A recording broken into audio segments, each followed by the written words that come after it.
The next exercise is going to be bouncing the ball across the stage. And it's going to be relatively similar in terms of the y value. The only change is really going to be in the x value. So, since we already have a ball bouncing in place, why don't we use this one as our base for the ball that's bouncing across the stage? So since it's a separate exercise, we do need it to be a separate composition, not the same composition necessarily. So what I'm going to do is actually copy the bouncing ball composition by selecting it in the project bin on the left where it says exercise 6, and I'm going to hold down command and hit the D key on the keyboard. And it was just nice enough to name it exercise 7. Excellent. So we are still in exercise 6. You can always tell which composition you're in because down at the bottom at the timeline, the compositions, if any of them are open, 7 is made, but we haven't gone into it, so it's not open down here on a tab. They're accessible by clicking on them, and you can see the contents inside. So for exercise 7, I could just double click on it, and it will open it here. And there we go. There's the Y position, so the Y is there. And now, all we want to do is change the X position. So we're going to go to the X, and there is a straight line with a diagonal, and what that probably means is, and the values are actually really slight, so this is 955, 960, and here's probably about, 952. So probably when I was placing the points down, probably grabbed it and moved it a little bit without realizing it because it's so slight. So I'm not going to worry too much about that. I could just delete these keys, and I'm just going to move this one. Right, and let's get rid of this key. There we go. So now it's all a straight line. In fact, we don't, if the ball is just moving across the stage, we don't actually even need any of these keys except for the beginning and the end. Where does it start and where does it end? So this is just the x value, not the y.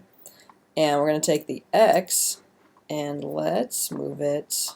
I'm going to zoom out.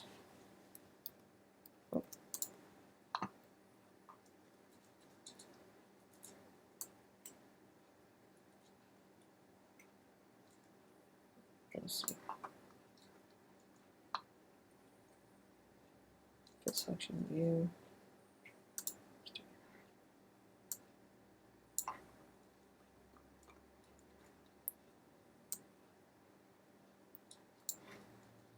Nope. Let's turn the X position to 1920. If we just write in the number, that'll be a lot quicker. Or we could actually start it at 0 and have it bounce to the left rather than bouncing to the right. And I'm just going to go to the last position and do 1920. There we go. Now it bounces all the way. But now it's going to stop while just partially on screen. Also, the X value is not going as far as it should. So let's go to 4 seconds. So it's bouncing the whole time, or a little less than that. It's bouncing the whole time. And let's increase this number so it goes further. There we go. And we can go to the beginning, and let's make it smaller than 0 so it starts off screen. And we just want to move in a diagonal line. Hit spacebar.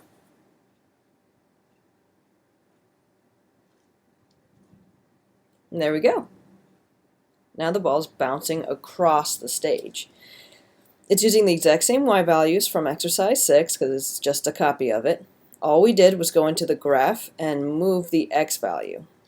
So again, you can move the x values by grabbing the key and moving them, but because this area was so zoomed in anyway, oh, here's the zoom. That's actually as far out as I can go. Since the area was so zoomed in, and I couldn't really zoom zoom out in here, it was just a little easier just to type in the numbers that I wanted. And that way, instead of moving it incrementally, I was able to move it a lot. Started a little bit off screen, so it's not just start. You don't really want to start a ball movement in screen or on the stage unless something hits it or something causes it to move. It'll look a little weird if it's just in the middle of the screen and then starts bouncing.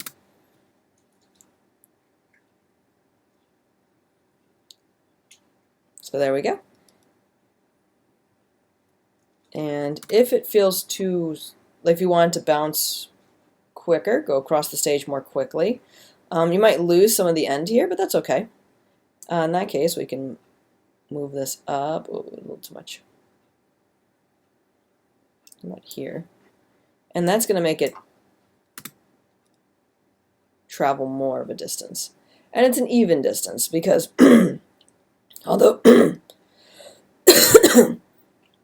although the ball is losing energy vertically, horizontally it's about maintaining the same rate the whole time.